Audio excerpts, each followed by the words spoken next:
Sean, for telling your story, you get the Raw Deal t-shirt. I think that size is going to fit you. Well, thank you. It's what you ordered. So you submitted your story. Tell us what happened. Well, I had given some friends a ride to school that day, and we got to school, we all went to our various classes and all that, and I'm sitting in my first period class, and the assistant principal walks into the classroom, checks the class roster, and all of a sudden, he's standing next to my desk, and he tells me that I need to come with him.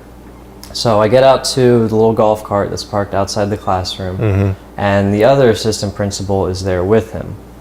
So we get in the golf cart, we start driving towards the student parking lot. As we're going, he's asking me questions about pills, if I know anyone on campus who might have any kind of painkillers, anyone who might be selling them, if I've ever taken them. Did you think that was kind of odd for him just out of the blue asking you about pills? I did, yeah, just randomly. But there's, I had a pack of cigarettes in my car, so I thought, maybe if someone had said... Oh, so you already suspected they were taking you to your car? Right, yeah. When we started driving towards the parking lot, I figured something to do with my car. Did you feel like you were in trouble? Well, yeah. Being pulled out of class and on the spot like that with the assistant principal, I couldn't figure they were giving me an award, so right. I was a little bit nervous. But we got to the car, and he kept saying, do you know anything about pills, this, that, and the other? So he had me open up my car, and they searched through the car all over the place, and finally they found a small bag of marijuana that I had stashed in there for my friends and I after school.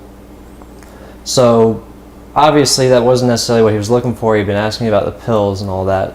So that's why, I on the way out there, I knew that I had that in my car, but I wasn't going to blatantly say that out loud, especially because the subject was pills. Right. So we went back to the student resource officer's office, and he gave me a lecture about the dangers of marijuana and health effects and very cop things.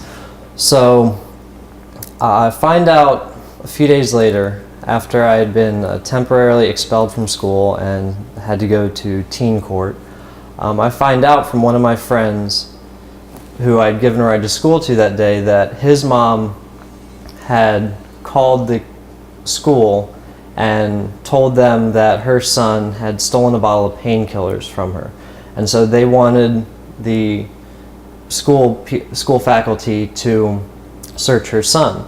When they didn't find anything on him, they called her back, and she said, well, he got a ride to school with his friend Sean. He probably stashed the pills in there. That's why they searched my car and found. So you get nailed for the marijuana when they're looking for pills. Yep, just crazy circumstance. Well, then what happened?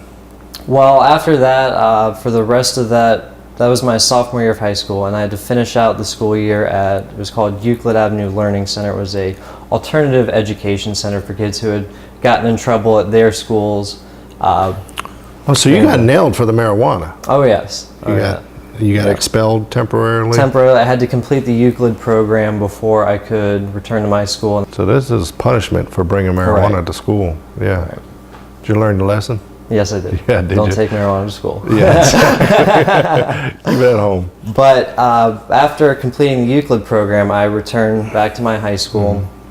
And last semester of my senior year of high school, I see this kid again who I had kind of severed ties with after this whole incident. And it was then I find out what sparked all this, because he hadn't stolen the painkillers. It turns out his dad had stolen the painkillers from his mom. Whoa. So when she couldn't find them, she assumed it was her son. That led us to the Never thought that her husband would be stealing pills, or boyfriend, whatever it was. So because his dad stole the painkillers from his mom, I got busted with the pot. Sounded like a raw deal to me. Yes, it was. Thanks for telling your story. Thank you. Now it's up to you to vote on who you think got the rawest deal. Will it be story number 1? Or story number 2? Or story number 3?